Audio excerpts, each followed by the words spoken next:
Bioman, some days I wake up and I just feel I'm going to have my C game today. Is this more of a feeling or is there some truth to this? It could be both. So you're not really going to know until you push yourself. So there's a cool story, and this is probably a bit more dramatic than what you're describing. But there was a guy that threw a perfect game in baseball. You know, perfect game means every batter. You know, there's a pitcher. Every batter he faced, he either struck out or got out, and there was no walks, there was no errors. Basically 27 men up, 27 men down.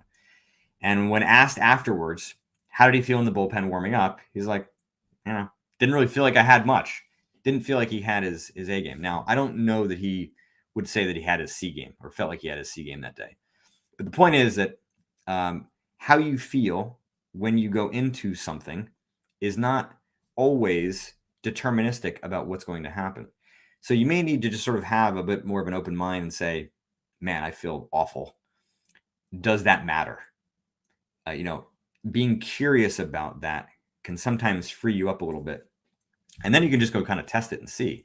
And maybe, sample size of 1 is not enough. So you could track this, right? Keep track of the days when this occurs and how you ended up performing that day. Obviously, you might need to kind of tighten up some of your risk management parameters or, protect yourself in some way if it's bankroll if you're a poker player. But point is, like, protect yourself so you're not like kind of going in there with rose-colored glasses and kind of get bit in the ass.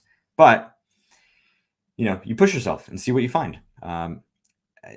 There may be some days where your C game it feels very likely because you're burned out and you don't have the energy, and so you just don't actually have the resources to push yourself to even reach B game. And so in that case, no, there's not really much reason to do it except to punishment.